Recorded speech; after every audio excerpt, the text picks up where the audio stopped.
This is a session entitled Laboratory Linguistics. And my name is Ted Gibson. I'm joint faculty here in linguistics. In case you don't recognize me and I don't recognize you, I'm main in Brain and Cog Sci, and I've been here for 19 years. And we get three talks. First one is Colin Phillips. Second one, Liina Pylkkänen. The third, William Snyder. And there's a handout just for the third for William Snyder. The first two will do PowerPoint projections. Colin. Okay, thank you. Wow. This is quite a collection of people. And it's a real tribute to Norm and Morris and all the other people who built this program that you have all these people in this room right now. And so it's a distinct honor then to be able to contribute to the start of your siesta period. So my job for this was to talk about what laboratory linguistics is good for and what it isn't good for. And that, to talk about that, I think, both from the perspective of science and in terms of the graduate training models as well. So I thought I'd start by saying a little bit about how I became a psycholinguist many years ago. So, it wasn't so direct. So when I first came here, I thought I was going to be a semanticist. Then I found you had to be really smart to be a semanticist. So then I flirted for a while with working on morphosyntax, and my first general's paper was on some obscure Papuan language.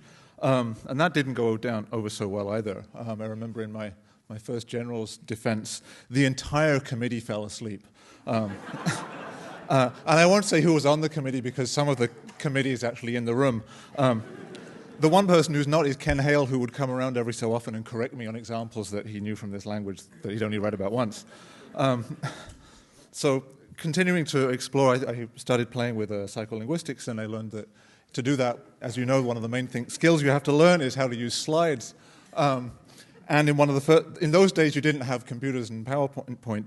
One of the first talks I gave, I was just about to get to the data, and the projector exploded.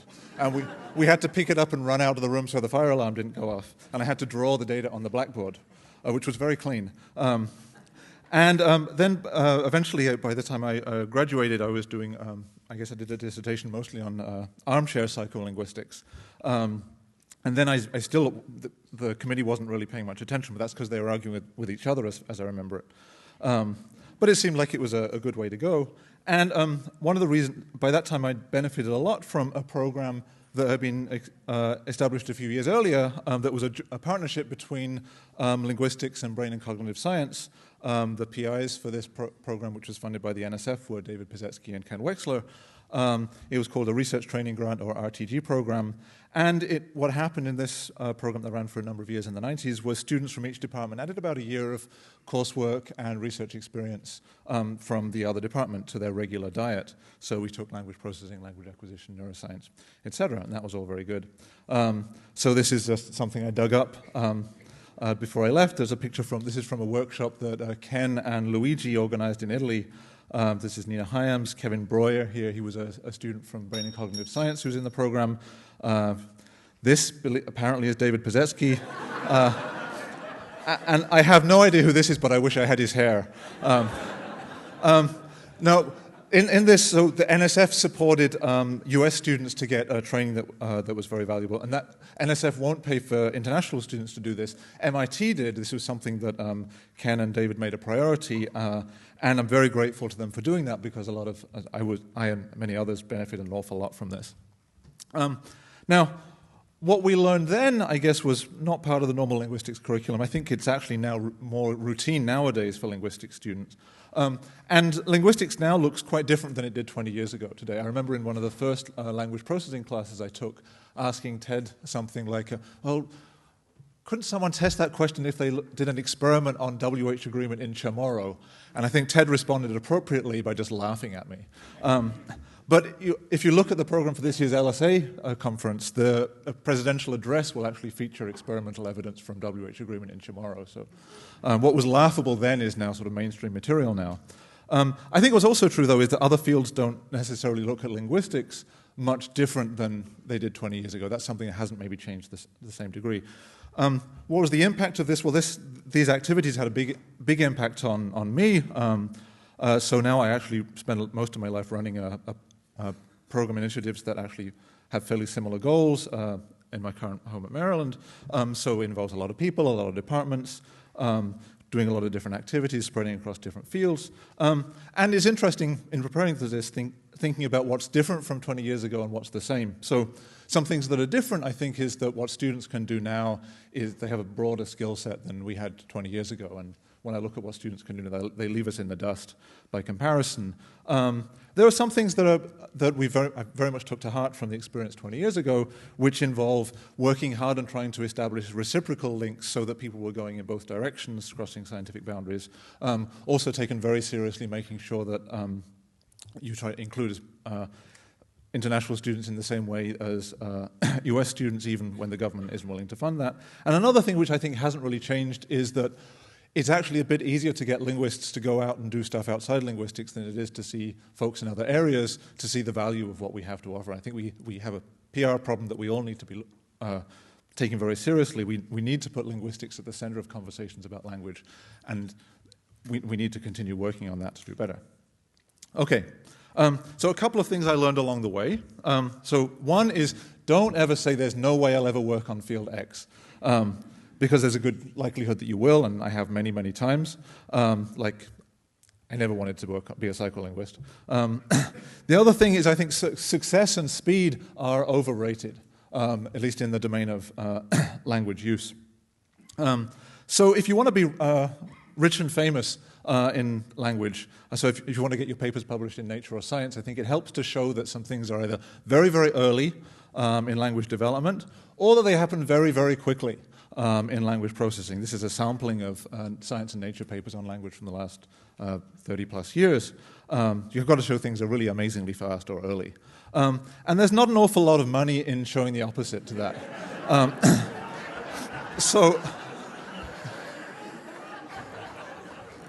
So this, I think, is maybe why, so I'm not expecting to be in Nature or Science soon. But I think there's some of the interesting things that we've learned are that sometimes things that we thought were very early developing are actually maybe not as early developing as we thought, and that doesn't make them any less interesting. And similarly, in the domain of adult language processing, some things, although there's some things that are fast and impressive, some things are actually not so fast. We're actually kind of slow in some areas. That doesn't make them any less interesting. And I'll maybe get to show you some more about that. The other thing I think I've learned is, so we have a lot of nice toys, which we can use, and they make pictures which are nice or cute, and with lots of different methods we can use. There's a large arsenal of tools we can use. And it's common to think that we're actually held back by the sensitivity of our tools or our technology, but I think that's actually generally not the case. We're actually more held back by the sensitivity of our theories. It's great to have millisecond-level tools, but if you don't have millisecond-level theories, then there's not so much you can do with those tools. And I'll say more about that as we go along. So here's some different things that you can do trying to use laboratory linguistics. I have a couple of examples. I have too many. I'm going to skip some. We'll see how we go. So first is you can try to ask traditional type questions using traditional tools. So traditional questions or traditional theoretical goals are maybe you want a process neutral account of how to generate grammatical and ungrammatical sentences, and traditional tools will be using acceptability judgments. But one thing you can do in the lab is you can do acceptability judgments on steroids, and you can do them much more easily these days. So this is something which has become known as experimental syntax. This involves doing things like gathering acceptability judgments and just gathering lots of them. You can get yes-no judgments or scale ratings. You can do magnitude estimation, lots of fancy stuff. And we do lots of these. We do this all the time. But I think the results tend to be rarely surprising. I think I would disagree with Ted on this, and we have time for this. I think what we generally find is that most results of careful armchair linguistics actually turn out to be corroborated. So an interesting example of this is there's recent work by John Sprouse and Diogo Almeida that looked through all of the syntactic cases in David Adger's textbook or the last 10 years of linguistic inquiry and found that they're overwhelmingly confirmed. Though I should point out that looking at this, where's this? So I am the 2%. In that. So that's not so good. Now, the other thing I think is that I think statistical significance is maybe overrated in this domain. So if there's contrasts that are subtle, well, you can run fancy studies, and what you'll find is, well, subtle contrasts are subtle. Even if they're statistically reliable, they're still subtle, and therefore they're still not necessarily the best thing to map onto categorical contrasts. This doesn't mean to say that this stuff is not useful, because I think there are other things that you can do with large-scale judgment studies that are a lot more useful. So although it's easy to introspect about individual examples or minimal pairs, and I think those judgments tend to they scale up pretty well, introspection is not so feasible for more complex patterns, whether they be both within or across individuals. So one example actually is taken from work that Ted has done, which I think is a very interesting way of dealing with this, using stuff that you can't intuit. So we know that there are interesting theories that make claims that some superficially similar phenomena are actually underlyingly very different, and meanwhile there are some superficially different phenomena that are underlyingly very similar. And one thing that Ted and his students have been exploring is the notion that you can look for covariance patterns across judgments as a way of looking for relatedness between phenomena that might be superficially similar or very different. And that's a very interesting way to do this. Another thing you can do with things like this is so we've recently done work testing reductionist accounts of island effects, and this is something you can't do with individual examples or minimal pairs. So I'll say a little bit more about this. So a theoretical claim that comes up repeatedly and has been, since island effects were first noted, is, well, maybe actually island effects are not ungrammatical, maybe they're just difficult. And so this makes an interesting prediction, which is that if island effects reflect processing capacity overload, then the severity of island effects should covary with individual capacity differences.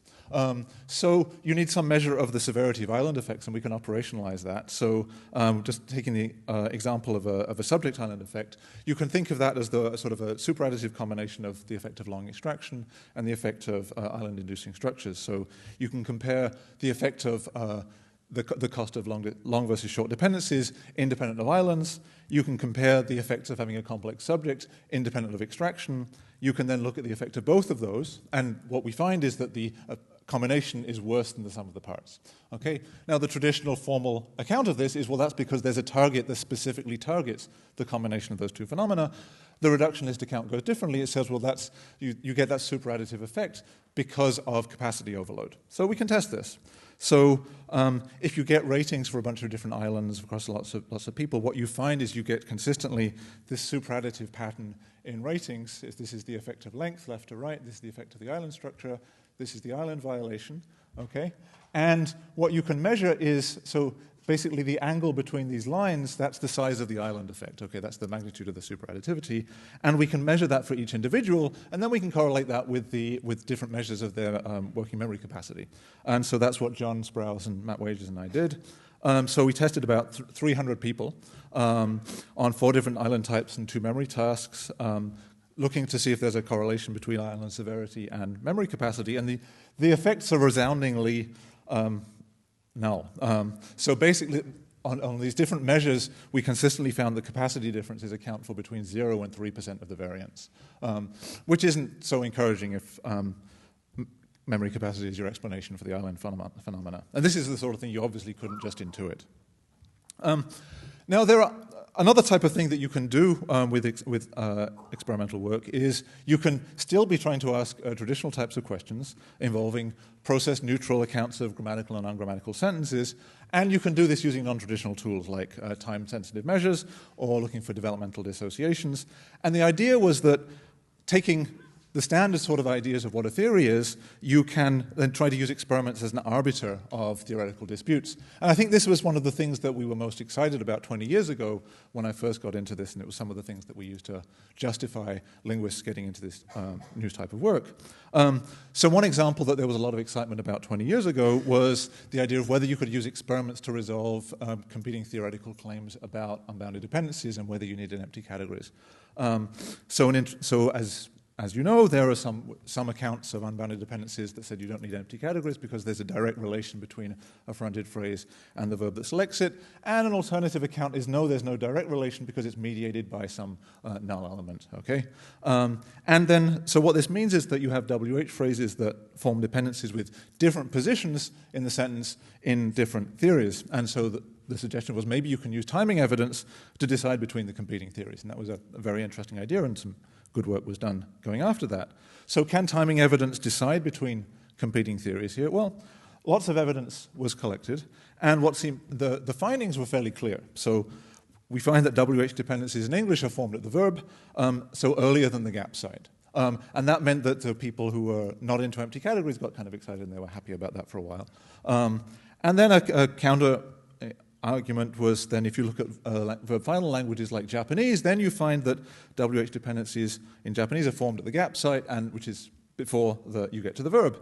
And I'm guilty of saying, look, this is exciting if you're into empty categories. But I think for reasons that was spelled out many years ago, this actually isn't, neither of these cases are really decisive because of the fact that structure building is not synchronous with the external input, and therefore if you can maybe able to reliably find the timing of something, but that doesn't tell you actually what representations are there at that time. The basic problem is you're trying to assess theories that explicitly disavow timing predictions using timing evidence, and that's not so easy. So fine-grained timing measures weren't so useful in this case, after all. There are other cases where we tried to use experiments to resolve standard theoretical disputes, so developmental dissociations are an interesting approach. So the idea is maybe children can reveal contrasts that are obscured in the adult language in support of theoretical conclusions. And you can do experiments with kids that are sort of rough approximations of acceptability tasks. Of course, this becomes experimental because you can't ask most kids acceptability judgments, or if you do, they'll just look at you weird. So you have to use fancy tricks. Here, there is a good match between the types of theory you're trying to assess and the types of measures that you're taking. But of course, the experiments are hard to interpret. Does this turn out to be theoretically decisive? Well, sometimes it does, sometimes it's not. Sometimes you get lucky, you don't. So when I first started in this, one thing I was really excited by was this contrast that Eugene, Shannon, and Ken Wexler had found, which was supposed to be a nice developmental piece of evidence for the difference between binding and co-reference involving children's failure on cases of principle B, but success in cases involving quantification. I thought this was just really cool. This is really great. So when a few years later Paul Elborn came along with some methodological whining that he said would show that these effects weren't actually reliable, I set out to defend what I thought was really cool. And unfortunately, Elborn turned out to be right, I think. So when you followed the concerns that he was raising, it turned out that, well, actually maybe the quantificational asymmetry that I'd been so into wasn't so reliable after all. Maybe the delayed principle B effect wasn't so clear after all. What we actually learned from that work is something quite different, that the fact that children are so very, very fragile in these situations is interesting for another reason. There are other cases where we stumbled across theoretically interesting contrasts without actually going looking for it in the first place. So we've done some work on children and aspect interpretation, but I won't go through that now. So finally, things you can do that I think nowadays are actually more fruitful are trying to go after non-traditional questions using the non-traditional tools. So rather than focusing on theories as being process-neutral accounts of what is grammatical and ungrammatical, if we instead take our theories to be theories of actually how you carry out linguistic computation in real time, then there are all kinds of different toys we can bring to the table to go after this. And I think that turns out to be quite useful. So a traditional view is that generative grammars are not process models. But I think what we find is sentence representations appear not to be process independent, meaning we actually don't have much evidence that we can create the same representation in multiple ways. So the traditional process neutrality is maybe just a convenient simplification, and it's actually better to develop models that actually take seriously the notion of linguistic computation in real time, and there's a lot of things we can do to then test those stories that make timing predictions. So what we spend a lot of our time doing nowadays is worrying about how do we encode and navigate linguistic representations in memory, what mental operations underlie the types of things that we normally draw with indices, lines, copies, etc. I'm not going to go through all the kinds of things that we find here in detail because I'm about to get shut up. But what we did here first was I thought that a good strategy would be to try to show that real-time processes are grammatically infallible, that everything you do in real time is just really fantastic. So the grammar is just sort of perfectly embedded in the language processor. And that worked well for a while, but only for a while. So what we find is there are some things you're really, really good at. Okay, so there are some types of constraints that have powerful effects online. One thing, for example, is binding condition C. We're great at that online. It doesn't occur to people to consider interpretations of that violate principle C. We're great at some things like island constraints, including some really obscure stuff that you see in parasitic gaps or cases involving head final relative clauses in Japanese. There's lots of cases we're really good at. And then there's other cases that we're just really shockingly bad at. So we spend a lot of our time nowadays worrying about grammatical illusions. So, for example, this is one thing that we're really quite shockingly bad at. So cases like the ideas that Cheney are putting forward could find fertile ground with the American people.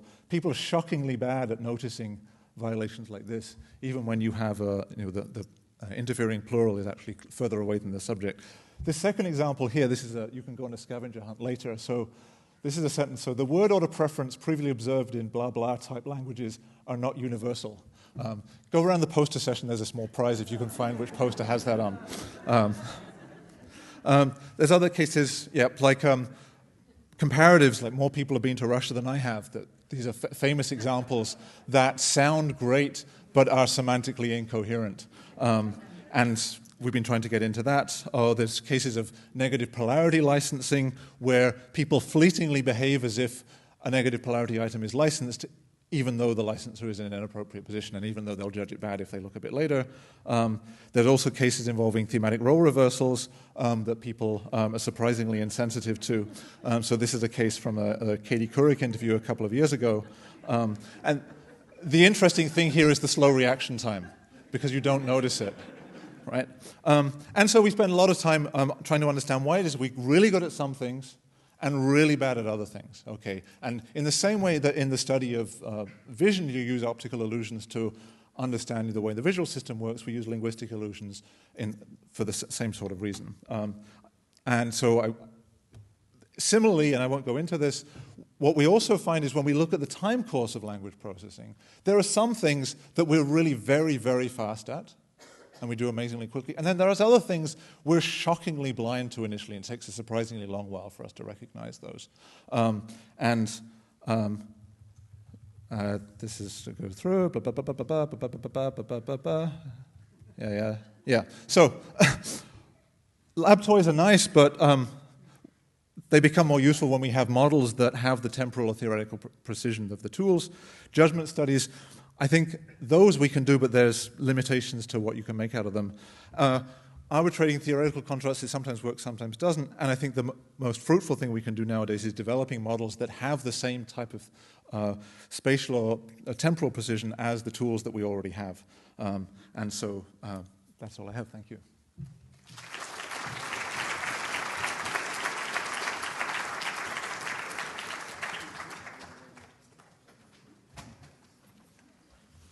Oops, sorry. And this is Liina Pylkkänen.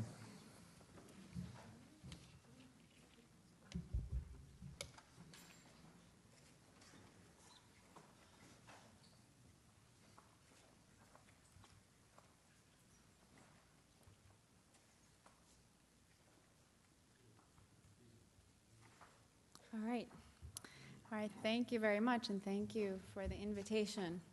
It's definitely an honor to be here.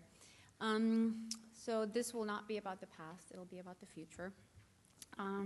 Since graduating from MIT now roughly 10 years ago or so, I've spent a very big proportion of my energy trying to increase the presence of linguistics in the cognitive neuroscience of language, and specifically trying to increase the presence of formal semantics in the cognitive neuroscience of semantics.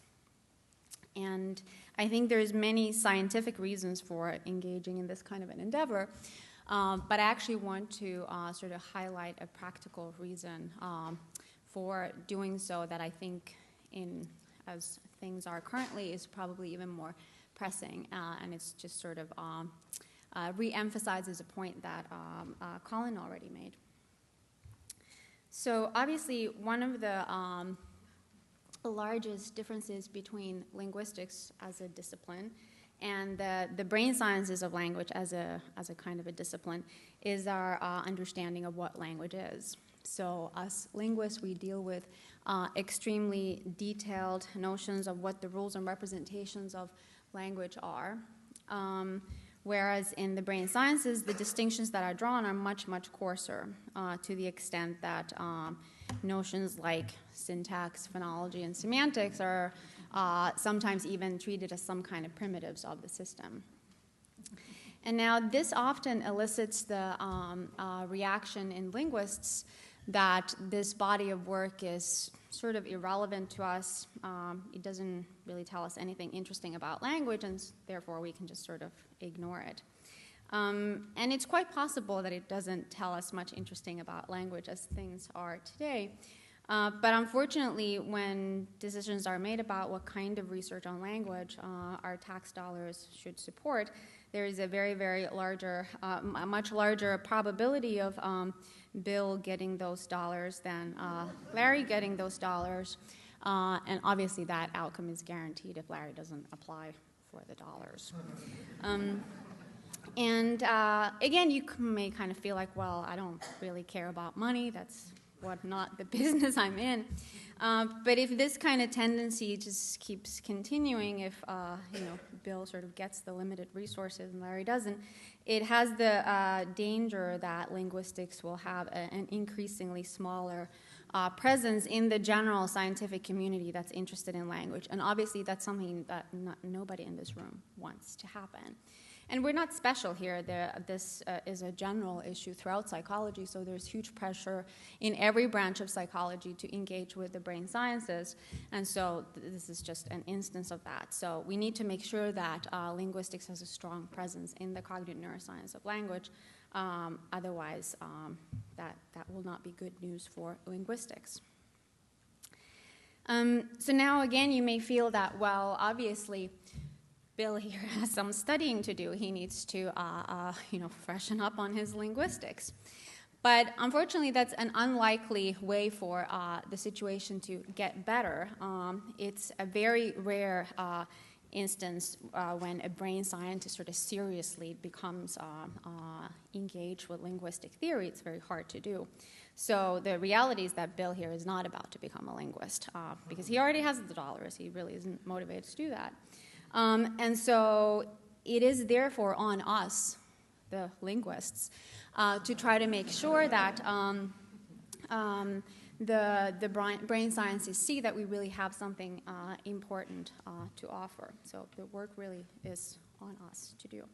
So that's the harsh reality. So how can we then do this? Well, I think one very important component of this is that we need to make sure that the most important research in linguistics is actually accessible to the general scientific community. So we need to make sure that those journals which publish the best research in cognitive science and in psychology in general, or even more broadly, also publish the best research in linguistics. So we want the general scientific community to see this work. And this is something that we have a lot of work to do to improve. So there's much room for improvement. And for example, we're not currently training our graduate students to write in this way at all. And that's something that we should work on. Secondly, and this is sort of an obvious one, we should engage in collaborations with cognitive neuroscientists of language. And actually, even in the course of this meeting, I've heard about exciting collaborations that I was not aware of before, so I think that's wonderful. We should do that much more aggressively. And then finally, and this is probably more applicable to the sort of younger members of the audience, but you can try to get sufficiently cross-trained in linguistics and the brain sciences in order to be able to engage in the cognitive neuroscience of language yourself. Nowadays, there's more and more opportunities to actually do that. All right. So let's then imagine that, us linguists were entering the cognitive neuroscience of language. It's, in that situation, very useful to know what the sort of general lay of the land is. Just like as if you're visiting a foreign country, you want to know a little bit about the local customs so you don't behave completely inappropriately. So I'm just going to give you a couple of quick examples, and here I've definitely myself learned mostly by trial and error. So for one thing, words often don't mean what you think they do. So for example, the word semantics, as it's used in the majority of cognitive neuroscience, it does not mean something like the rules and representations by which you construct an interpretation for an expression, but rather it usually refers to a broad notion of semantic memory, so distinctions like the difference between tools and animals or vegetables, or other types of what this community would primarily consider knowledge about the world, not knowledge about the grammatical system. Secondly, there's a very heavy focus on tasks. So, for example, if we're interested in localizing phonology versus semantics, there might be an experiment that's localizing judgments about, say, rhyme versus judgments about something like plausibility. So this is the primary, or this has been the primary focus, as opposed to what I think most of our inclination would be, which is to try to break down the language system into some kind of subcomputations as given by a cognitive model. In the cognitive neuroscience of syntax and semantics, first of all, there's much of it, so there's lots and lots of papers where syntax or semantics figure in the titles of the publications. In most of this research, if it's about syntax, it is actually also about semantics, so the experiments will sort of vary both at the same time. Goes a little bit less that way for semantics, and semantics just means something completely different anyway. But there's sort of not an appreciation of compositionality in this large body of work. All right. What would then be sort of initial questions of interest if we were to be interested in engaging in the cognitive neuroscience of syntax and semantics? Well, one of the first questions has to do with the sort of nature of these two different types of computations, which is the question of whether syntactic and semantic composition really are separate online computations to begin with. And even if they are, how would you go about trying to distinguish them in an experimental situation? How would that work, given compositionality? Secondly, within semantic composition specifically, do formal rules that we're sort of used to thinking of as separate, like, say, predicate modification or function application, actually correspond to distinct neural computations. So these are the basic cognitive neuroscience questions about language if we're taking linguistic theory as a sort of a starting point. And so now in our initial series of experiments in this sort of broad topic, we were interested in assessing whether we could isolate some kind of a brain index of semantic composition such that it was really reflecting some aspect of meaning composition and not sort of obviously syntax also. And that's a very sort of methodologically tricky project, and I won't get into all the complications here. I'll just sort of give you a 10-second summary. So this is using magnetoencephalography, so this technique that measures the magnetic fields generated by neuronal currents. And in these experiments, we aim to vary semantic composition while having syntactically maximally parallel expressions. And to do so, we used a variety of expressions that had a resolvable type mismatch or engaged some kind of a coercion operation. And what we found across this series of experiments was that there was a sort of a surprisingly consistent brain response that in fact was larger in amplitude for all of these coercion expressions in comparison to their control versions. And this is a prefrontally distributed MEG response that we dubbed the anterior midline field, which is originating from the ventromedial prefrontal cortex, which is sort of the bottom part of your prefrontal cortex. And so that served as a kind of a starting point for this research. Now, in subsequent research, we've then addressed the sort of obvious next question, which is whether this activity really is reflective of some kind of mismatch resolution specifically, or whether it's reflecting composition in some more general way. And we've now very clearly shown that this activity is not tied to mismatch resolution. So this is not some index of type mismatch resolution, which would have been interesting, but that's not what we're dealing with. And this second sort of body of work uses that rules out that hypothesis, uses a very simple paradigm where we're really trying to have a kind of a maximally controllable laboratory situation, in that we're really just comparing the activity elicited by a single word to a situation where that same word occurs in a combinatorial context. So this is an example of that kind of a study. So here we would, for example, be measuring the activity at boat when it's preceded either by just a consonant string that cannot compose with it, versus when it's preceded by an adjective that can compose with it. And here the task of the subject then is to decide whether a subsequent picture is a match or a mismatch. So something happened with the resolution here, but this is a picture of a red boat, and so this would be a match.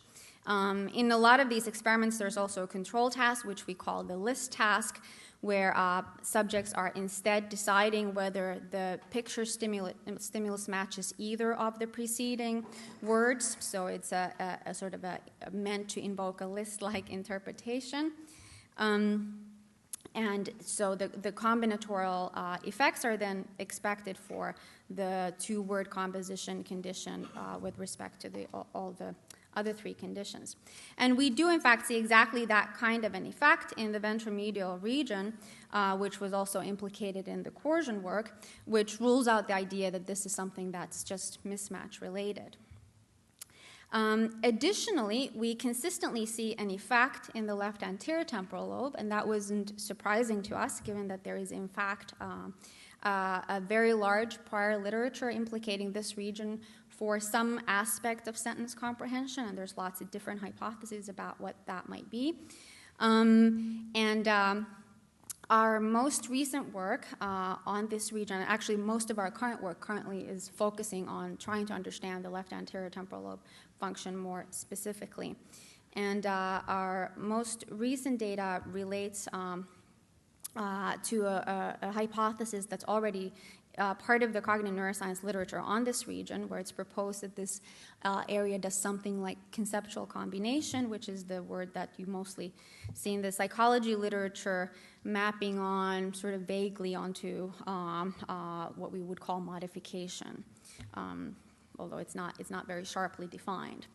But in an experiment that we've recently finished, we then explicitly contrasted modification to argument saturation or predicate modification to several instances of function application in order to assess whether the left anterior temporal lobe in fact would be sensitive to modification specifically and not just composition in a more general way. And so here we used 3 different contexts of modification and 3 different contexts of argument saturation in order to get some generality. So the previous experiments are always just kind of looking at one instance of a rule. And so here we have a little bit more generality. And what we see, in fact, is the right type of interaction in the left ATL. So only the modification cases elicit a combinatory effect here. So the modification second words elicit an increased activity in the left anterior temporal lobe compared to their one-word controls. And when we break that down by subtype, that effect is present for each of the subtypes of modification and is not present for any of the subtypes of argument saturation. So this activity somehow seems to be tracking that kind of a role. So the left ATL effect seems to be restricted to predicate modification, and it generalizes across different instances of this rule. We do also see a ventromedial effect here, but that seems to be general again across all the different types. So this is just the whole brain maps for the 2 different types, not broken into all the subtypes, just too many brains to look at once. But you see the ventromedial effect here present in both cases suggests that that may be a more sort of general composition-related effect. You may be wondering, well, what about function application? What's going on there? We, interestingly, didn't see any general effect for that. So each of the instances of argument saturation obviously has some effect, but there's not a generalization the way there is for predicate modification. That's interesting and, you know, invites all sorts of further experiments that we're trying to pursue. All right, so let me return to these questions for a moment then. So are syntactic and semantic composition empirically dissociable computations? Well, I think here this remains an open question today. And I actually think that the answer to this question is not likely to fall out of the traditional types of factorial designs that I've just quickly sketched for you. But instead, I think what we probably want to do instead is to try to model syntactic and semantic computations in an ongoing text or narrative, and then regress that against brain data. That's a very complicated and challenging project because it's complicated both in the linguistics end and it's complicated both in the data analysis brain end. It was nevertheless the dissertation project of John Brennan, who graduated a year ago from NYU Linguistics, and he actually did make some interesting initial progress on this. So this certainly seems something that can be pursued. So then within semantic composition, do formal rules such as predicate modification and function application correspond to distinct neural computations? Well, this looks promising. So far we've only done this one study. That was our first study. But we did see already a consistent effect. And of course there remain many open questions, just one study, but this kind of, at least having data, brain data that pertain to this kind of a distinction seems attainable in sometime in the near future. All right, so what does the future hold? Well, clearly a lot of work remains to be done before linguistics is really seamlessly integrated into the cognitive neurosciences. And the promise that linguistics can make for the brain sciences is that the clearly defined operations that we've put so much effort into developing, they hold the promise of making cognitive neuroscience better cognitive science. For the linguist, however, unfortunately, there's no quick rewards. The brain is not going to give us any quick diagnostics that might decide between theories. But it seems clear, though, that understanding the brain basis of the kinds of computations that we're interested in, and also understanding the relationship between those computations and then the brain basis of computations, similar computations in other non-linguistic domains, will have to be eventually transformative to our understanding of linguistic theory. And I think that sort of has to be the end game. Thank you very much.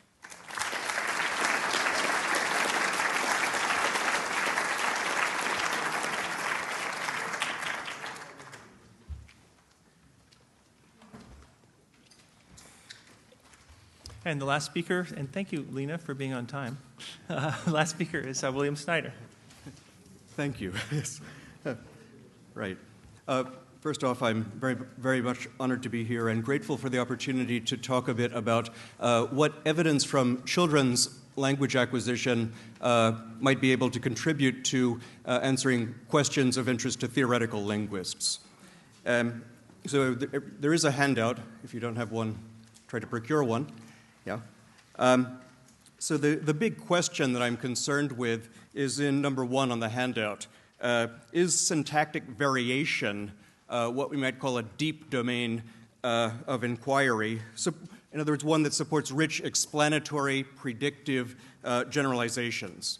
And notice that this question is logically independent from the corresponding question for universals of language. It could very well turn out, in principle, that there are deep explanatory generalizations to make about universal requirements on language, and yet that the points of cross-linguistic variation are rather superficial, local, and shallow.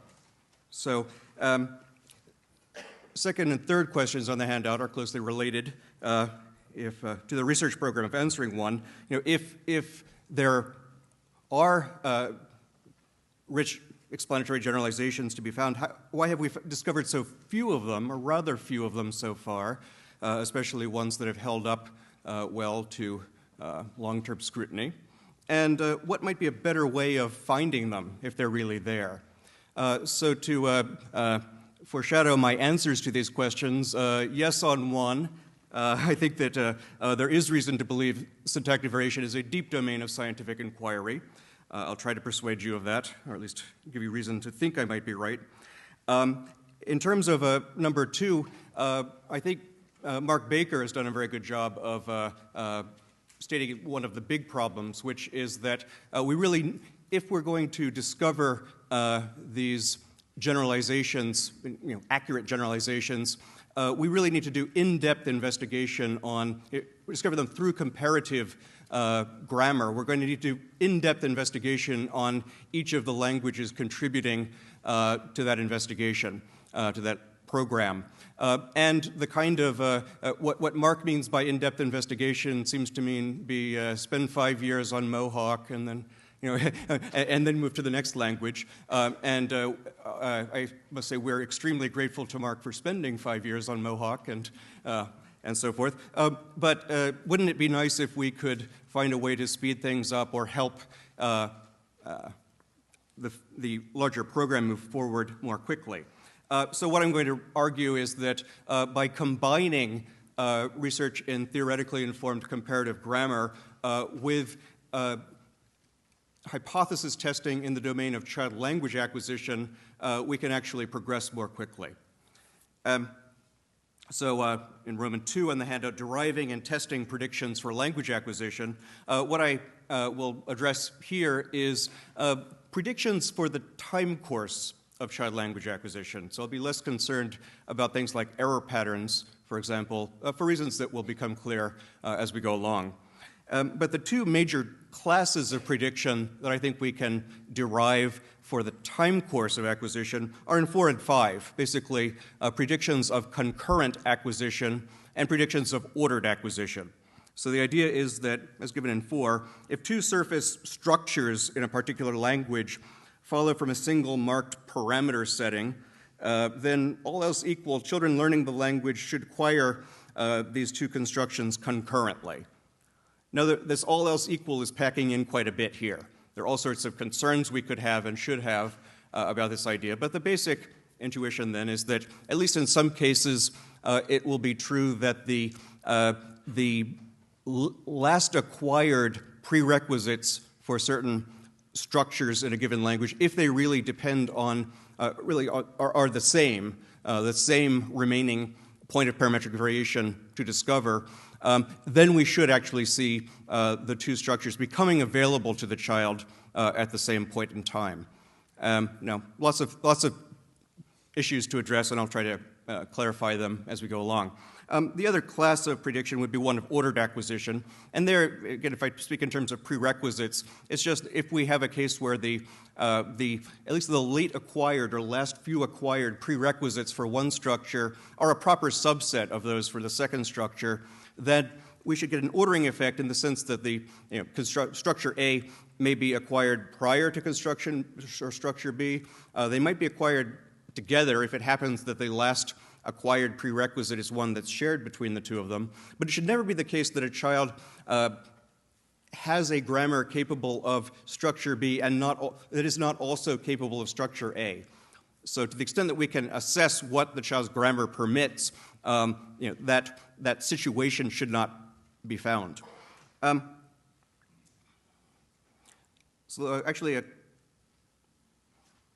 So there are a number of advantages if we can make this work. Advantages over cross-linguistic comparative investigation.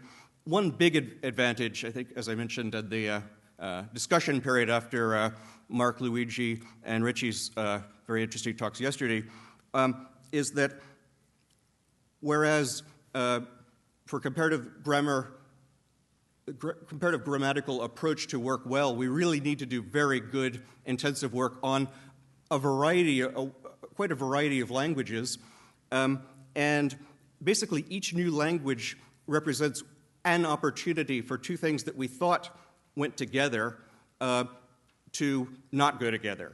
So each new language is an opportunity to disconfirm the hypothesis. In contrast, for child language acquisition, we can take one target language that has the properties of interest to us, and each child acquiring that language, if we're expecting the child to acquire structure A and structure B concurrently, is an opportunity to disconfirm the hypothesis. So we can actually get a lot of data, in the sense of a sizable opportunity to disconfirm the hypothesis without looking at 100 different languages. 100 different children acquiring the same language might do the trick. Now, actually, a couple other points that aren't in the handout, but related to that. One is that I'm using this term parametric, and I'm very happy that people are using the word parameter again. From the point of view of language acquisition, it's one of the main advances certainly in my lifetime, to this concept of principles and parameters. And for the point of view of acquisition, it doesn't matter too much what the precise format of the parameters is for it to be a major contribution to the field of research on child language acquisition. So we can actually make the kinds of predictions, though, the reason I say this, we can make the kinds of predictions in 4 and 5 for a wide variety of formats of parametric knowledge. So as long as those points of variation have multiple consequences for the surface forms available in a language, we can derive testable predictions as in 4 and 5. One other point, another point in favor of an acquisitional approach, this problem of equivalence. So if you're interested, say, in double object dative constructions, well, you look at Arabic, you look at French, you look at Japanese, they all have things that are similar in some ways to the English double object dative and different in some ways. What counts as close enough? It's quite a project to figure out whether the two superficially similar things actually have a common basis. Basically, you have to do the 5 years of deep investigation to figure it out. Now, we can get around that problem to a large extent, if I'm right, looking at acquisitional data, because if we hold constant the target language, then whatever we're calling the double object dative in that language, the children are acquiring that. Okay, so we don't have to worry about equating things that might be apples and oranges. Okay, now, of course, there are plenty of disadvantages to an acquisitional approach.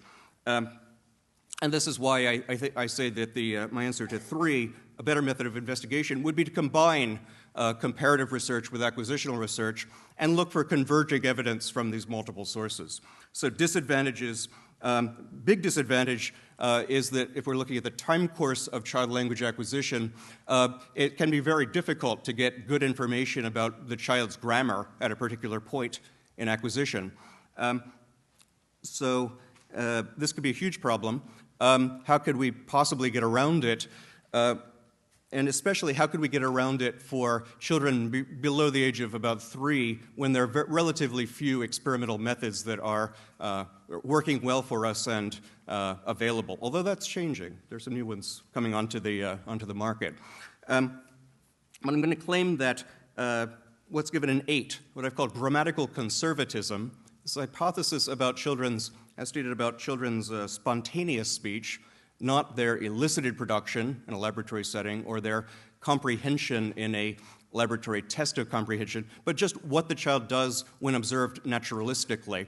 And the claim is that children do not make productive, spontaneous use of a new syntactic structure until they've both determined that it is a structure available in the target language, and moreover figured out why it's available. This is a very big claim, but I'll try to persuade you that it could be right. If it's right, then we have a relatively powerful test of the child's grammatical knowledge, namely looking for actually what I've called an FRU. That's the term I developed in my 2007 book. Okay.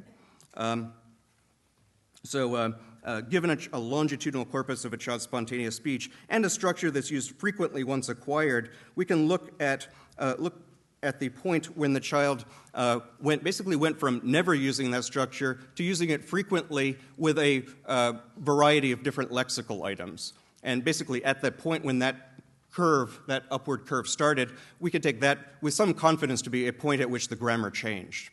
Okay. Now, Ted tells me I need to go much more quickly, so I'm going to try to.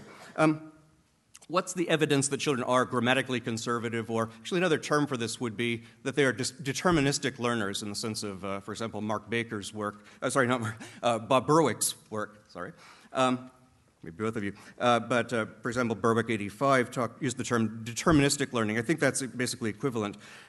What's the evidence? One kind of strong evidence that this might be on the right track, again, for spontaneous speech data, is that the vast majority of children's errors in spontaneous speech involve omission but not commission. They're really surprisingly rarely putting things together in ways that are not permitted in the target language. And in fact, we can get the impression that they're making commission errors more often than they are because of a kind of natural sampling bias. When a kid says something that's really impossible in the target language, we hear it. It's grammatically noticeable. When they do something right, it's less remarkable. So, for example, if you look at a diary data that a parent keeps, the thing they're going to write down as the interesting thing that happened that day will be the error, even if it happened in only one of 100 opportunities for it to happen. So it's important to look quantitatively. I'm going to move a little faster. Oh, by the way, this observation, though, the claim I'm making about omission, not commission, is not unique to me.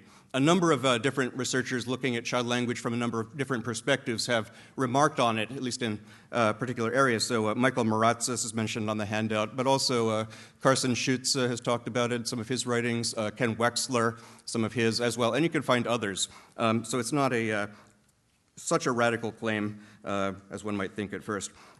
Now, even if of course, I do want to say that there are commission errors that do occur, but I just want to claim that they're restricted to a tiny subset of the logical possibilities. So things like optional infinitives studied by Ken Wexler, or overregularization errors studied, among others, by Steve Pinker, also Charles Yang, are special cases. But I think they're cases where it's relatively unlikely that the child is making the error because of making a temporary commitment to a wrong grammatical choice. That's important. Now, so quick case study. Why would I believe any of this is right? Why should I hope you would? What I've given on the handout in 13 forward is sort of an in-depth case study on the English verb particle construction. You can find all the details in Chapter 4 of my 2007 book, available at fine bookstores everywhere.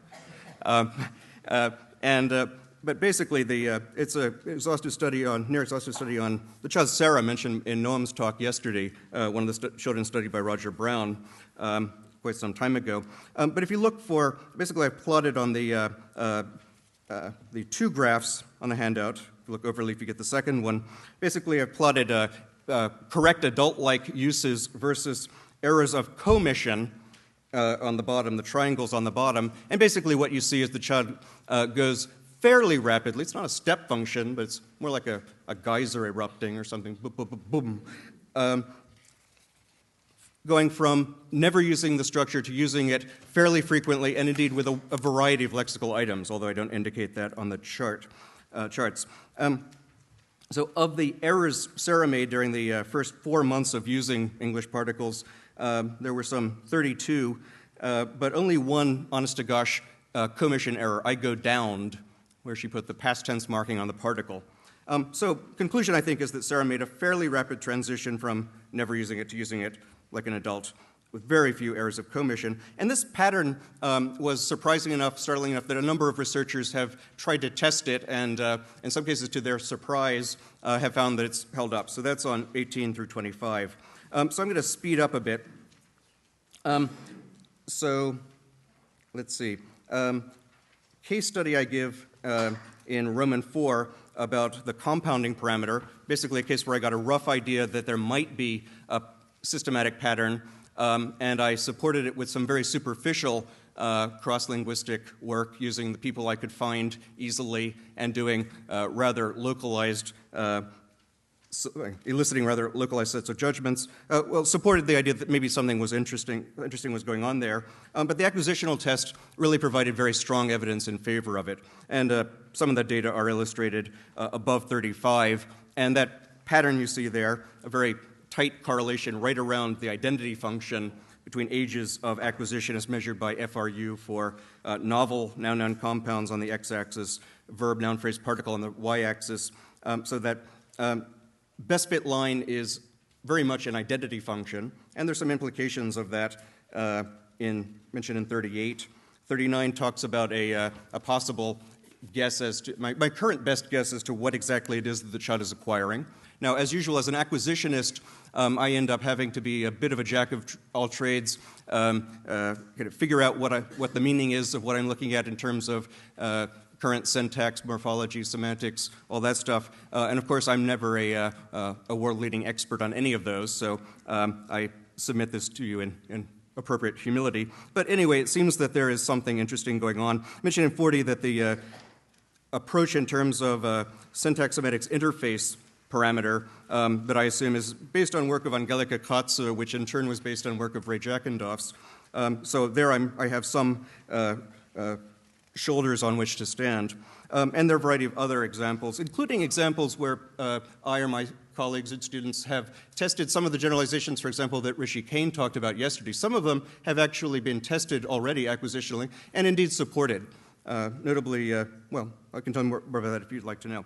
Broader implications, deterministic learning means no substantive defaults. So if any default option for a point of variation that would possibly lead to errors of commission doesn't seem to be right. Also means that any sort of trial and error approach to acquisition, for example, the trigger learning algorithm examined by Ted and Ken Wexler, or the variational model of language acquisition that Charles Yang has developed, actually face some rather severe problems in accounting for this pattern, I think. So at least some severe challenges.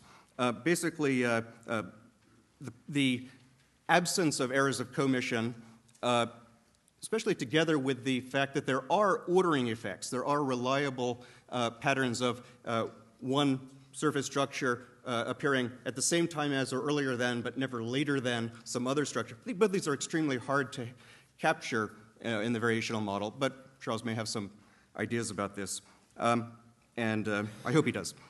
So, broader implications. Biggest implications, some of the ones that I find the most interesting concern the possible format of parameters that would make any of this even possible. And so I've mentioned some ideas on the handout.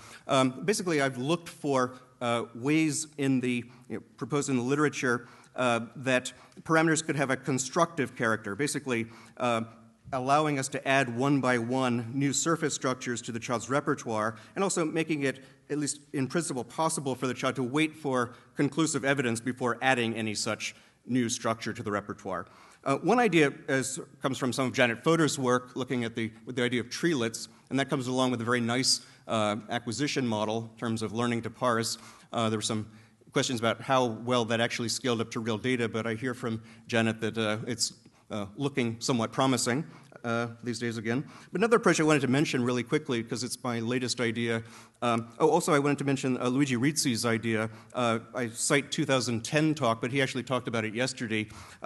And sort of, again, notion of sort of adding building blocks to a repertoire from which we might draw, in his case, building blocks that trigger a particular kind of structure building operation.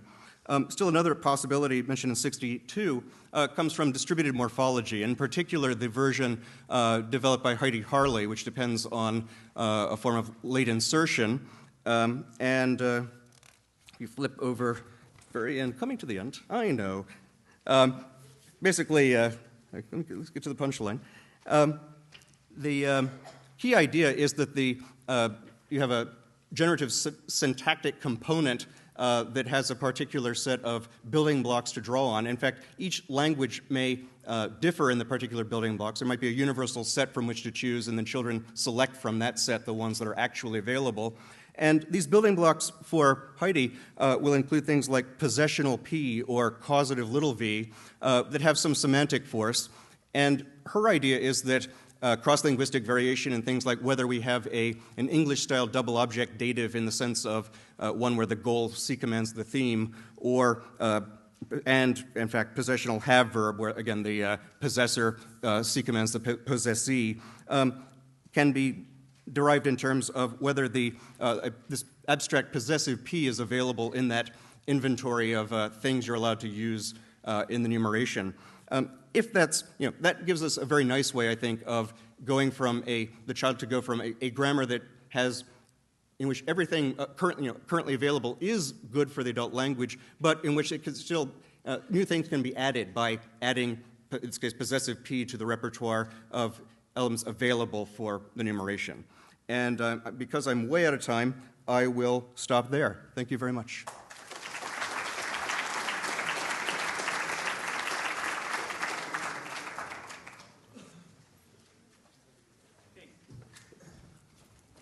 We now have around 32 minutes by my clock for interaction with the panel.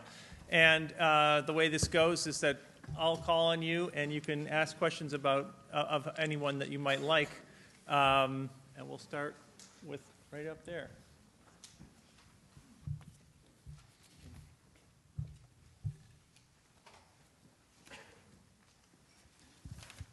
Thank you. Yeah, I have a question for Liina. I have been admiring your work for several years. It's some of the finest work there is there. But look, ventromedial prefrontal. We learn from Damasio, from Phineas Gage. He became world famous. He has an institute that costs millions of dollars to study that. We learned that the ventromedial prefrontal center is something about economic decision making, learning from the past and projecting into the future. Now you come with this other data that is involved in other things. So, one of these days you're going to discover that some brain center is involved in some of linguistic relevant thing. How much can we believe a thing like that? How much could we believe what Damasio tells us? What do we know? A brain region is not like, when a clinician tells you that for some disease, the kidneys are involved, then lots of consequences for that, or that the liver is involved. We know about the liver, we know about the kidneys, but about brain regions we know very little. So what is a reasonable expectation in the next few years, in the years to come, from localizing something linguistic in the brain? How much can we trust that, and what are the consequences that we can derive from that? So I guess there's many different aspects to that question. Let me start with the sort of clinical evidence that you first alluded to. So, because I wanted to be on time, I did not talk about any sort of neuropsychological evidence pertaining to these regions. And there's a marked asymmetry in the nature of this neuropsychological evidence when it comes to this ventromedial region and when it comes to the left anterior temporal lobe. If you have damage in the left anterior temporal lobe, there is a very high likelihood that you will be language impaired in some way. The extant data on people who have this kind of medial orbitofrontal damage suggests that they don't stop talking. So the hypothesis of the prediction of the hypothesis that there's some very, very basic combinatory operation that's localized there the straightforward prediction would be that damaging that region should be detrimental to language comprehension and production. That does not seem to be the case with that clinical population. So if it is true that some kind of combinatorial function does reside there, then it has to be of the sort that can be accomplished by other brain regions as well. And I think the picture that's emerging, although it's in very, very initial stages, is that something that we call composition is accomplished by some network of regions. Some of them may be quite generally engaged in combinatorics, and others may have more specific contributions, and it's characterizing that interaction that's sort of at the center of my research program. And it remains to be seen. In your question about, I don't know to what extent we can ever localize anything linguistic in the brain, well, I don't know either, but what are you going to do? You just have to try. I agree.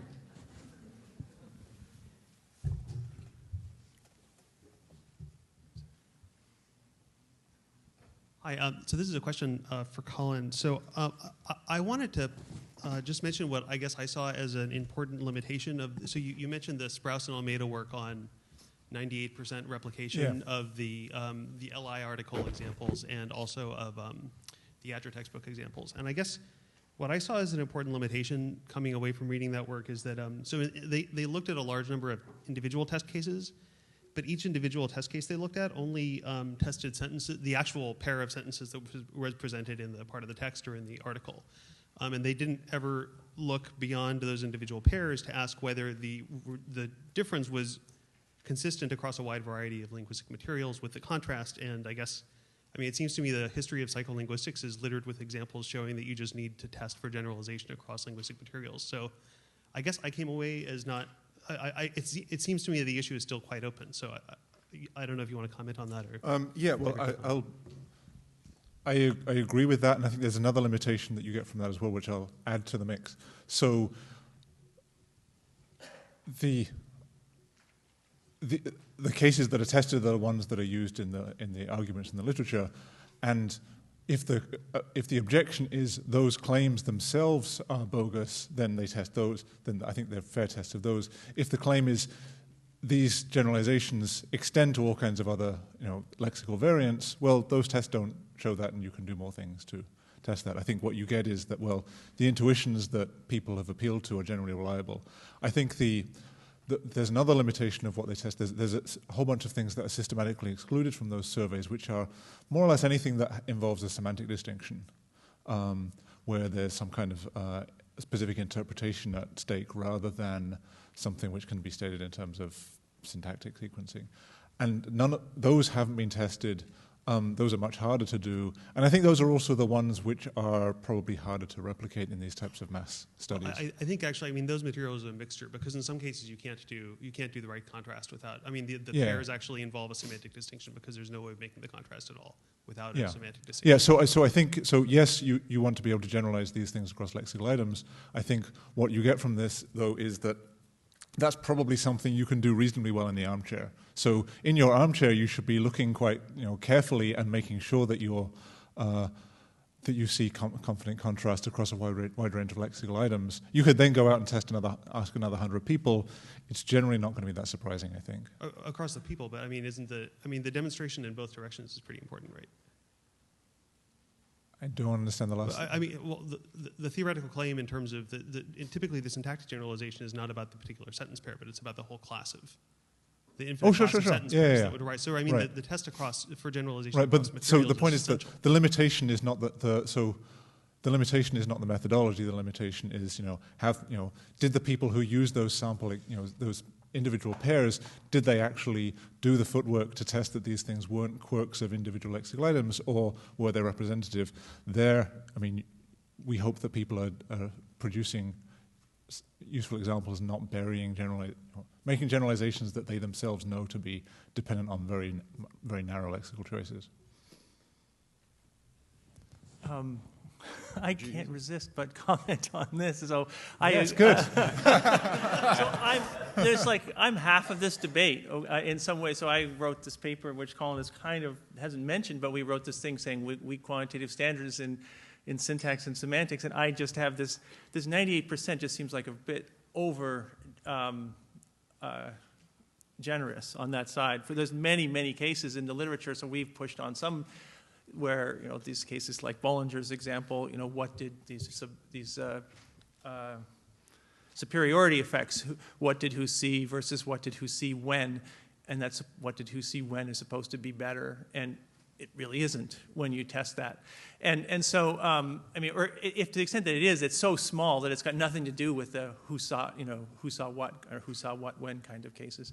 And these examples aren't hard to find. I don't think. Colin seems to think they are hard to find, and I think it would be very important. And the point of the article in some part was just to say that it's so easy to get those data today because of crowdsourcing, like Amazon Mechanical Turk, that there's just no reason not to. It's so easy. I could, if you have some question, we can answer it in 2 hours. No, I don't think you can, because I think what happens, so you can get the data in 2 hours, so you can come up with some materials, and then you can go off and have dinner, and with Mechanical Turk, the data is there by the time you get back. Yes. But how informative this is depends on how you set up the test, and so there's lots of ways in which you can either replicate or non-replicate claimed linguistic contrasts, which they may reflect the failure of the generalization, they may reflect the failure of the test in exactly the same way that happens when you test children and so on.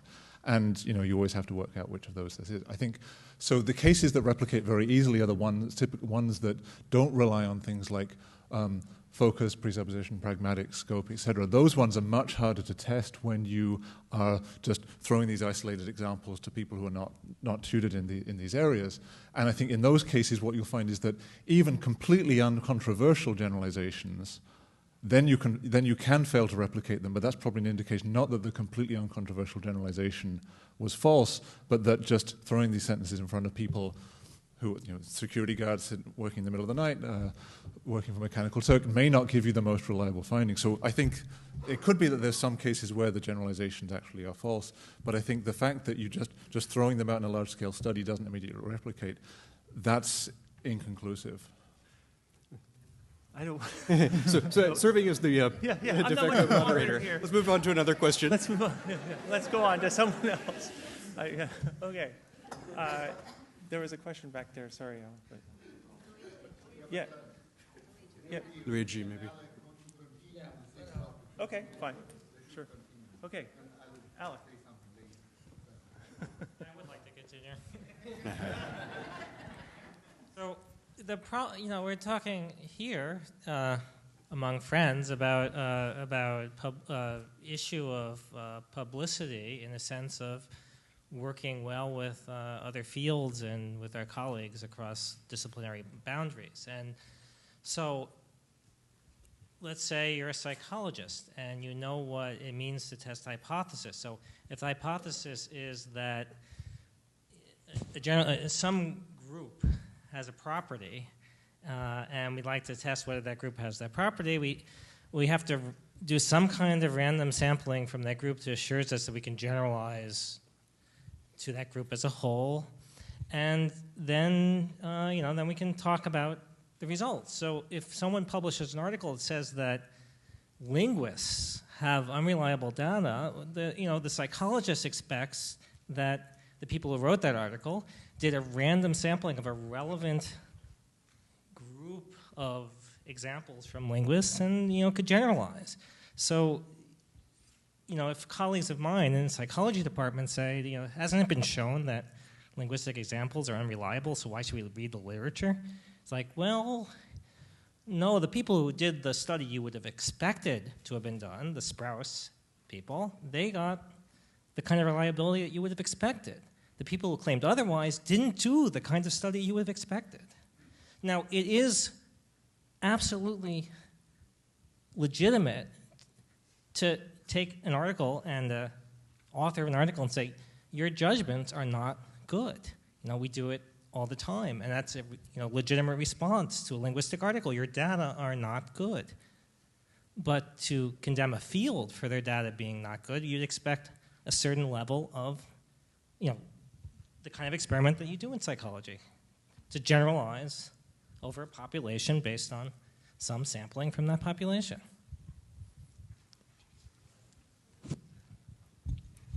I think that was directed at me. Oh, no, of course not.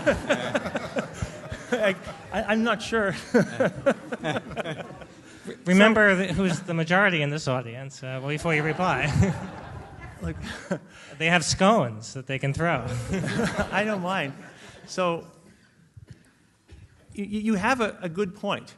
I'm not going to. I don't disagree that that study should be done, but I also think it's so easy to do these studies. The point of the article is that it's so easy to do these things that there's no reason not to, because then all these other, for the reasons that Liina is giving in many ways, you can be easily accessible to other fields, very much more easily. Because of things like cognitive biases, because of lexical differences, because you haven't tried to teach linguistic articles to psychologists very much, apparently, because the problem is not that they don't trust the data. They just don't understand well, I disagree. what the nature relation is between the That's data just and the not my theory. experience. I disagree. So. I've had a hell of a time, actually. I think the limitations in making our work accessible doesn't involve taking exactly the same arguments and adding a bunch of numbers. So for every pair of examples, you then add another paragraph which says, here's the numbers that confirm that out. It's the deductive structure of the arguments that are a different type of thing, because normally we spend 5 years in the lab trying to establish one fact, and that's very hard. It takes a long while. And your average linguistic argument is just sort of, you get 20 facts before breakfast, and then the artifice is in building interesting arguments out of that. And I think that's the part of thing which is not so familiar to some of the audiences that we're trying to reach. But you can do that. No, we can. Maybe not before breakfast, but you can do it in a day or two now. And so that's we can, why. and you can get it. It costs about $100 per pair, and so if you've got an argument, yeah. Okay, sorry. Let's go in this order. Yeah, Rich. Right here. I'm sorry. Let's have another talk. Bruce Hayes, UCLA. Just to follow this up a little bit more. But no, I promise it's not. I meant that as a joke, and I shouldn't have said it. But it's. I wanted to follow up on a remark that Colin made, which concerns this business of whether the two contrasting sentences published in the journal suffice to illustrate a general contrast. And what you said was that the linguist should spend the time sitting in his or her armchair, making sure that, exploring the same construction with different lexical items to make sure that the canonical example that's being printed in the journal is representative. It seems that issue, before we ever get to the question of performing an experiment, is also very touchy. And what makes me say this is a paper published a few years ago by Joan Bresnan, Harold Bayan, and one other colleague whose name I don't remember, on the English dative alternation. The core of the paper was to try to predict which of the two versions of the construction were used. But it begins with a preamble addressing the data in the literature. And they spent a certain amount of time on Google looking for representative examples of the construction and found instances that they claimed were grammatical, and in most cases, I agreed, that were judged ungrammatical in the literature. And the difference, of course, was precisely what we're talking about. They happened to have the felicitous choice of lexical items. So it seems that this goes beyond, in fact, this, as you said, precedes the actual experimental work. It's the question of trying to explore enough data when you're doing the actual linguistics in the first place. Mm-hmm. And I think you absolutely want to do that, and that's just sort of healthy practice that anyone should do. That's what we were all trained to do. I think, and sometimes we're limited by our imagination, and that's where Google can be helpful because it can fill in the gaps in our imagination. It doesn't necessarily hold the answers. I think one thing you find actually, if you look at, for example, those interesting studies by the Bresnan group, is that many of the things that seem to matter there, they align quite interestingly with a whole bunch of things that we know are important from the language production literature.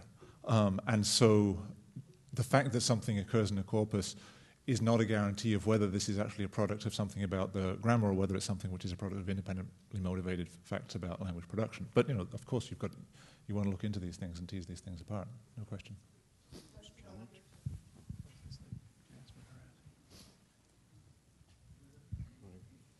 Janet was, or I'm sorry. Okay, while we're discussing the right way to back up judgments on sentences, I should just point out that we're gathering a collection of cases where you have to give spoken sentences because the prosody makes a crucial contribution to acceptability, comprehensibility. The most worked out example of this is W.H. Scope in Japanese by Kitagawa and colleagues. But even in English, you can see it. We have a little study on the not because construction.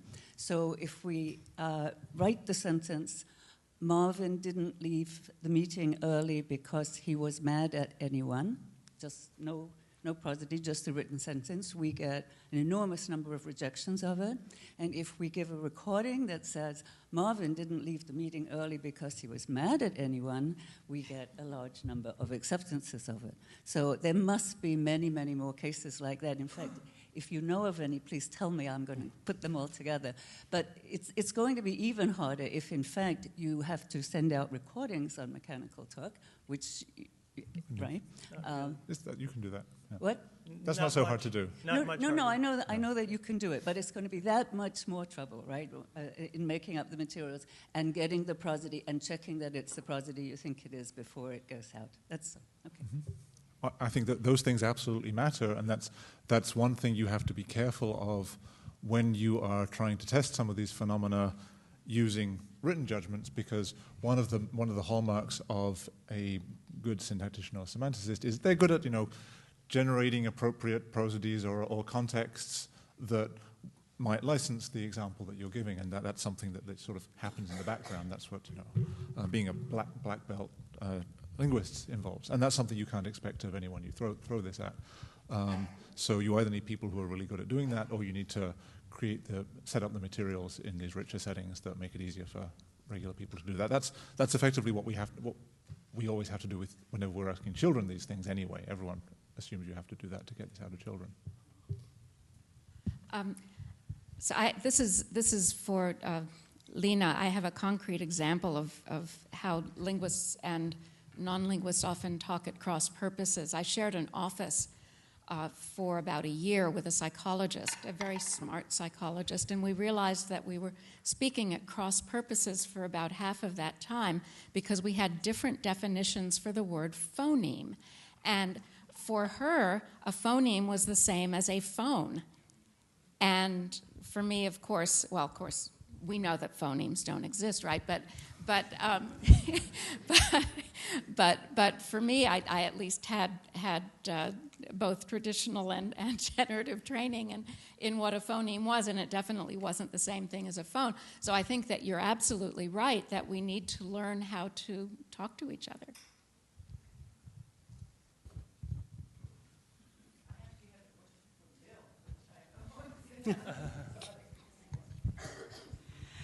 So this is a question for Bill, and I want to ask about the conservativity of children, because I'm wondering what you're actually assuming about acquisition and what it is that the children know at the point at which they are being conservative and are avoiding something, because it sounds somehow like you have a construction-based sort of approach to the acquisition and an incremental one, like structures somehow gradually come to be or something like that. So also goes back a little bit to some of the stuff that Noam was talking about yesterday, namely when you're actually omitting things, how much structure is in place when you fail to say certain things, and can we actually assume that conservativity, as you described it, emerges from the absence of structure or from the failure to, let's say, assign any phonological representation to it? Right. So both very interesting questions. The second one, so what is the nature of the omission errors that children are making, I think is a really important question, and one that people are investigating productively. So I think that in some cases, I think that some of the time something like what Luigi Rizzi has talked about as truncation is probably happening. So the children, unlike the adult, are allowing smaller portions of a full tree diagram to be pronounceable, possible, although adults probably can do a lot of it too. Some of it may actually be empty categories, and some of it may actually be sort of purely production-related omission. So there are all kinds of possibilities there. Now, in terms of the what's maybe, so the first question though, am I adopting some flavor of construction grammar or something like? Is that the? Okay, good. Yeah, it's actually hard to work out how to talk about the child's increasing repertoire of structures without using the term construction. Exactly what it commits us to. I would like to say that the surface constructions themselves need not be primitive in any sense. So need not be. They might be in a sort of a treelet-based approach of the kind Janet Fodor has suggested. I tend to think that they're probably more abstract than that. But would a particular structure or portion of structure is actually built by the child, I think that means the child actually, if the child is getting it right as in terms of what the target language would require, modulo some omission perhaps, then I think we do have to give the child credit for knowing something about the target language. Not necessarily everything. The parts that are omitted may actually correspond to parts about which the child does not have enough information. And I think this is useful actually to think in terms of prerequisites. Okay.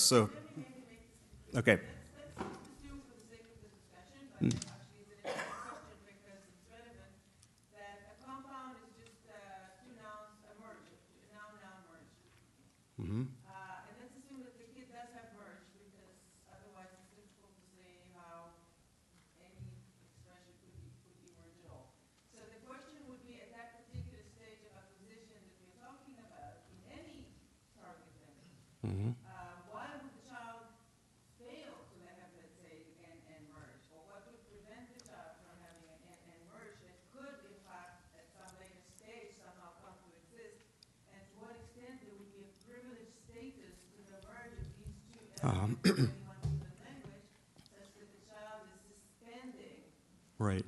any kind of productive use of merge in a way that would lead to permission, or I don't know. Yeah. So, remarkably, first off, sort of what are the facts about adult languages? It really does seem that in some languages of the world we can create novel compounds recursively. Others really resist it. Somehow we have to be able to restrict the adult languages in this way.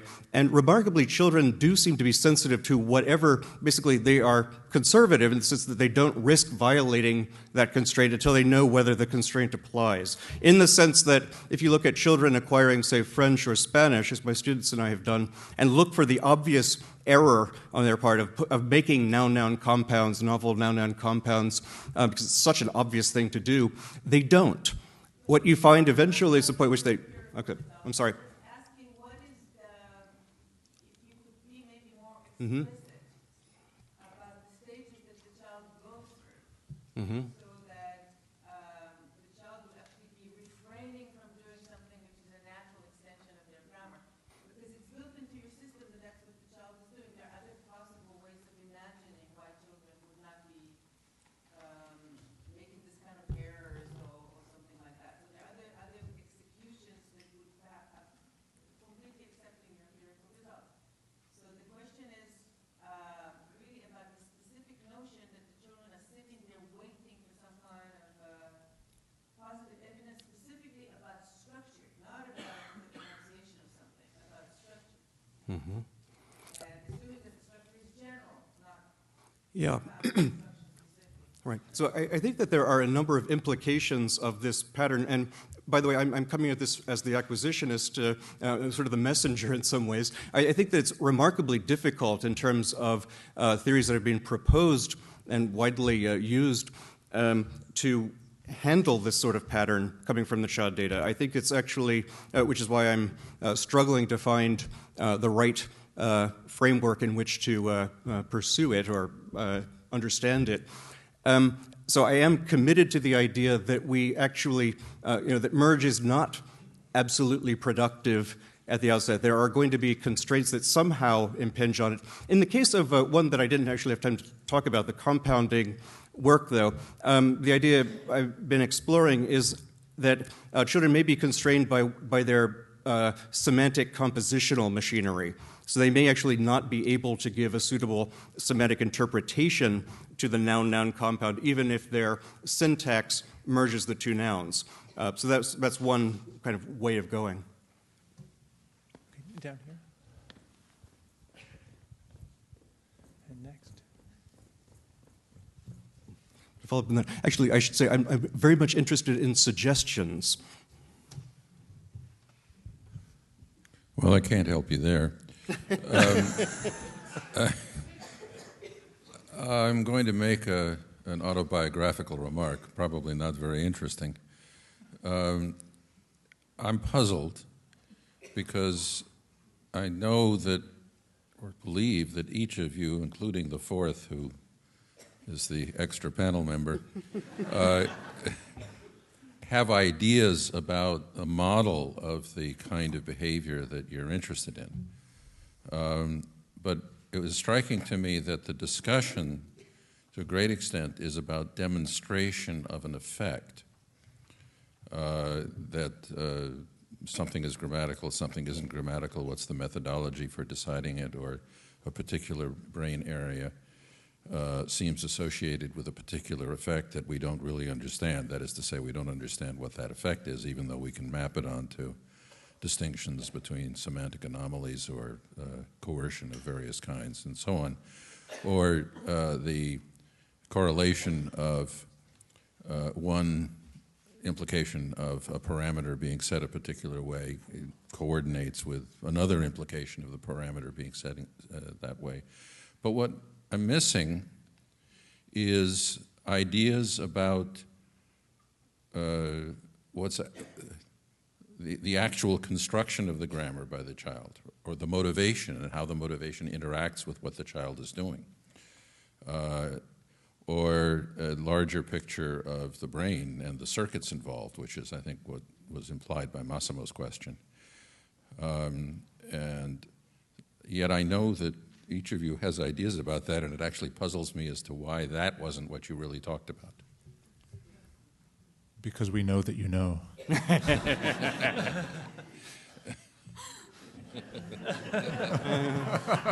Well, in that case, shall I turn to the model?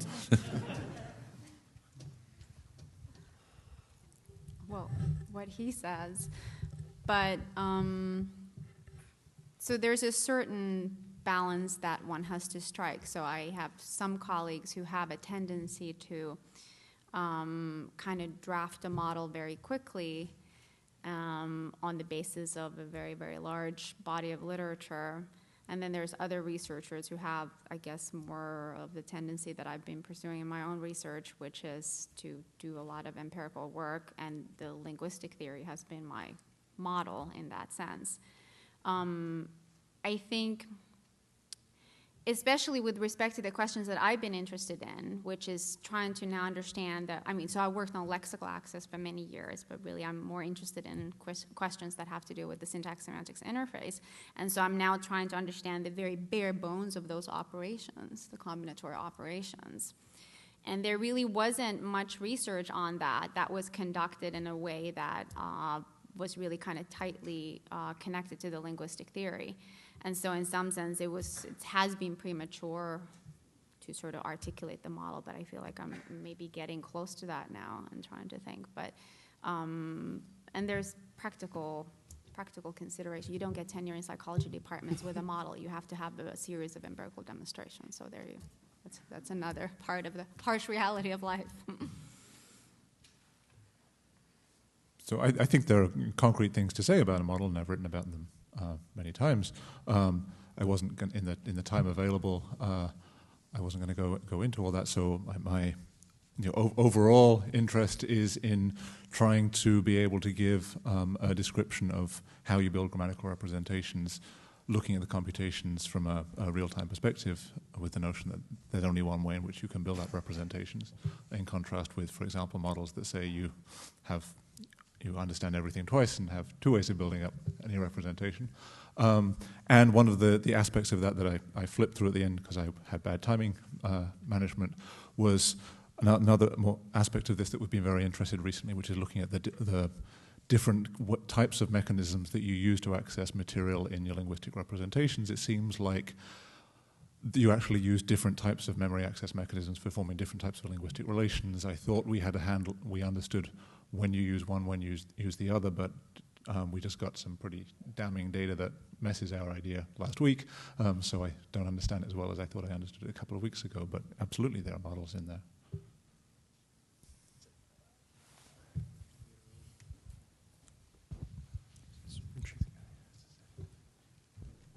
You point to Richie Kane or to? Yeah, Richie. Oh, sorry. I'd like to comment or add something to what Janet said, the question of intonation.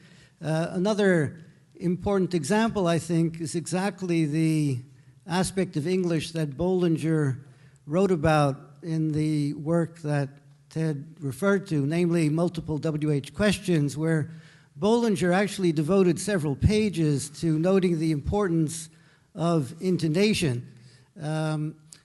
It seems to me that any experiment designed to follow up on Bollinger's or other people's study would have to take intonation into account and therefore should not be or should not have been designed as a reading experiment. Related to that, I think, is another problem with this discussion about both about the experiments and about the use of Google, is that they seem to me to both rest on the assumption that there's a single thing called English. That's a damaging assumption that obviously stands up to no reflection whatsoever. That is to say, it falls apart immediately. It's of crucial importance in using Google to take into account that you may be looking at different varieties of English that are very sharply different, as we know to be the case for the major case of British versus American English. It also is relevant to psycholinguistic experimentation, because if one gets differences in responses in a psycholinguistic experiment, one possibility is always going to be that there's a real dialect difference in there somewhere. And unless one pursues the question further, it's impossible to interpret the raw data. Now, the question of a single English not existing was also relevant, I think, to one part of Colin's talk that gave me the sinking feeling, perhaps wrongly, that I was seeing the return of normative grammar. It was toward the end of the talk when there was this long list of examples that were taken to indicate ways in which people didn't pick up on mistakes very quickly. Unfortunately, at least one of those mistakes is part of my English.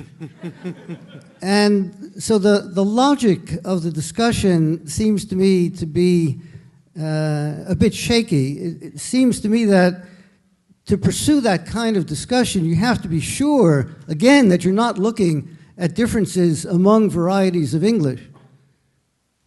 Yes.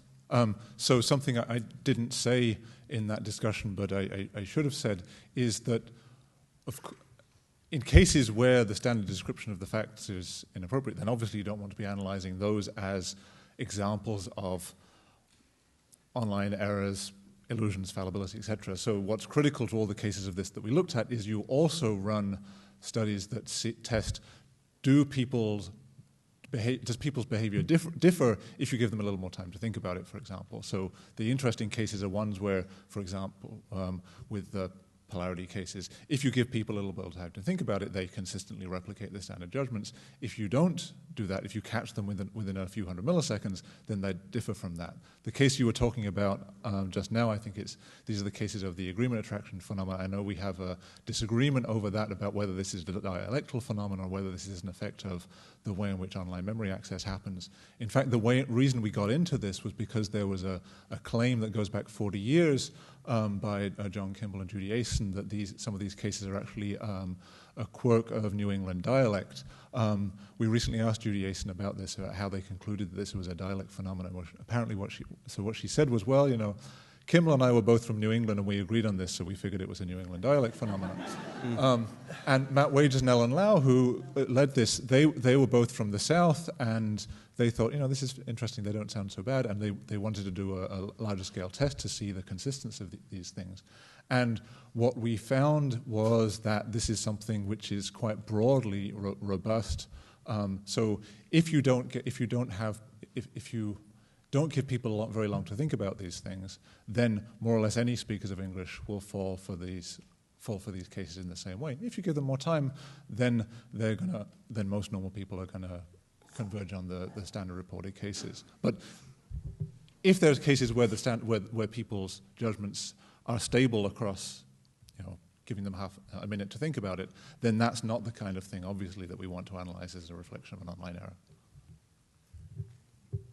I feel we're getting close to time here, but I want to respond something to Richie's there. So all of those things you're saying are really good points, but they're not reasons not to do experiments. They're actually I reasons didn't say to do. one shouldn't do experiments. Oh, but that's. I was saying that one should do well-designed experiments. Sure. And so the well-designed. So yeah, we all do. We all want that, and we want to do it with lots of people. Yeah, absolutely. So, but it's not a reason not to do it.